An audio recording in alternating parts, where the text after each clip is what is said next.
Brain का ये वाला इसका फेस है, देखिए ना ये ब्रेन इसका फेस है ना, तो ये अगला हिस्सा को हम लोग कहते हैं फ्रंटियल पार्ट। ये अगला हिस्सा जो हो जाता है इसे हम लोग क्या कहेंगे, फ्रंटियल पार्ट कहते हैं। तो क्योंकि ये फ्रंट का हिस्सा है इसलिए हो गया फ्रंटियल ब्रेन। और ये वाला हो जाता है ना मिडिल पार्ट, और ये वाला होता है बैक पार्ट। टोटल ब्रेन के 3 भाग हो जाते हैं। देखिए अब शकल से देखिएगा, उसका शकल उधर है। सबसे बड़ा भाग कौन सा होता है, फ्रंटियल ब्रेन। सबसे बड़ा भाग फ्रंटियल ब्रेन होता है। टोटल ब्रेन का 66% यही हो जाता है, फ्रंटियल ब्रेन, यही भाग हो जाता है फ्रंटियल। उसके बाद क्या हो जाता है आपका मिडिल, और सबसे नीचे गर्दन के पास क्या होता है, बैक होता है, बैक वाला भाग होता है। तो ब्रेन का तो शकल देख लिए आप लोग।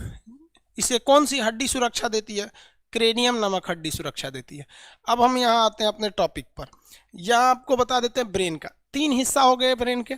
पहला बोलेंगे तो अग्र मस्तिष्क, यानी फ्रंट वाला पार्ट, अग्र मस्तिष्क। अग्र मतलब होता है फ्रंट पार्ट, अग्र मतलब अगला भाग अग्र। उसके बाद बीच वाला आएगा, तो बीच वाले को मिडिल में मध्य कहते हैं।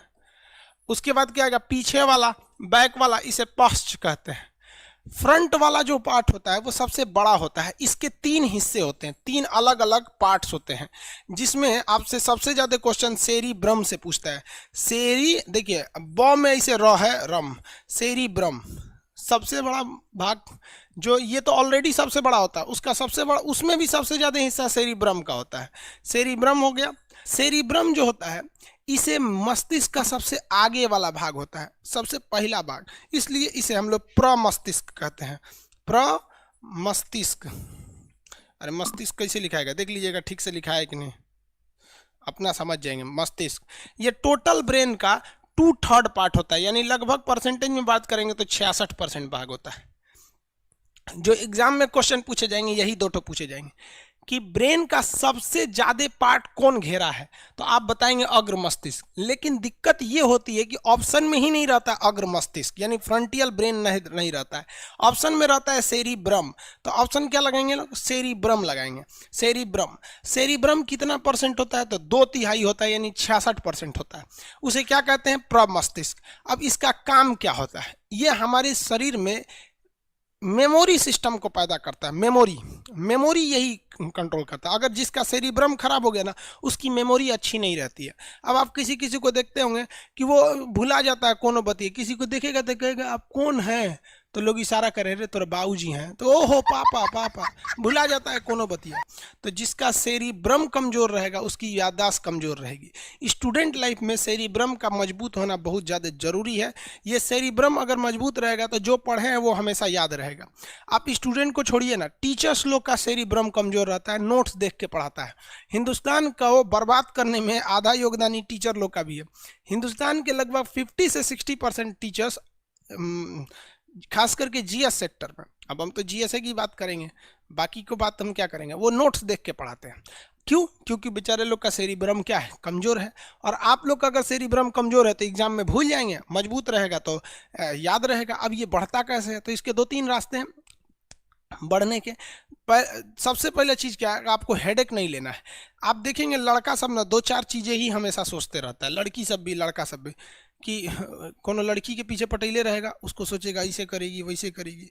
चाहे वो सोचेगा ब्याह हो जाता तो कितना अच्छा रहता, हमारी ज़िंदगी दूसरी हो जाती, हम दोनों एक हो जाते, फिर 3 हो जाते हैं। रे पगला कहीं का है, ये प्यार मोहब्बत कुछ नहीं होता है रे। इस प्यार मोहब्बत का मेन कारण है ये हाइपोथैलेमस का, आगे समझाएंगे।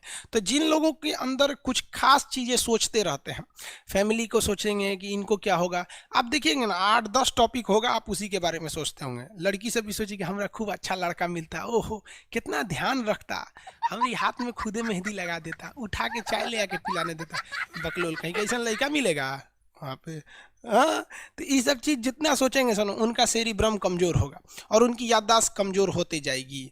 तो इसलिए हमेशा दिमाग को एक फिक्स एरिया में मत जाने दीजिएगा, उसी को दिन रात सोचते रहता है। 8-10 टॉपिक है, आप उसी को सोचते रहते हैं, तो ये सेरिब्रम कमज़ोर हो जाएगा। सेरिब्रम को एकदम दिमाग को फ्री रखिए, कुछ नहीं, हमेशा इसको बिजी रखिए, नए नए चीज़ में बिजी रखिए। ये ना कि अकेले में बैठ के कुछ सोच रहे हैं, कुछ भी नए नए चीज में बिजी रखिए। अब इसमें क्या है, कुछ लोग पबजी खेलते हैं या फ्री फायर खेलते हैं, कुछ गेम खेलते रहते हैं, तो उनका दिमाग ये कहीं और लग रहा है, बस सेरिब्रम कहेगा दूर एक को कम है, ज्यादा काम मत करो, इसलिए उनका दिमाग कमजोर हो जाता है। तो पूरी मेमोरी पावर किस पे डिपेंड करती है, सेरिब्रम पर। और अगर आपका मेमोरी अच्छा है ना तो आप सवालों को पूछेंगे, क्यों, क्योंकि पिछला चीज याद रहेगा तभी ना अगला चीज को खोजेंगे। तो मेमोरी, हिंदी में कहते हैं स्मृति, और जिज्ञासा, जिज्ञासा मतलब ईगरनेस होता है, कुछ सीखने की क्षमता, ये किस पे डिपेंड करती है, सेरिब्रम पर डिपेंड करती है।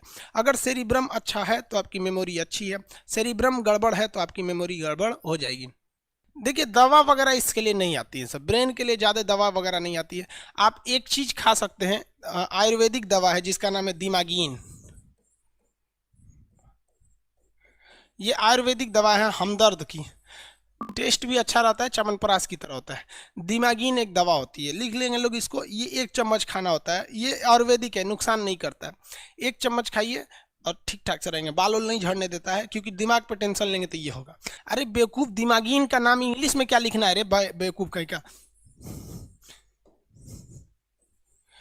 दिमागीन ले, इसीलिए बोलते हैं सीबीएसई वाला लोल होता है सब।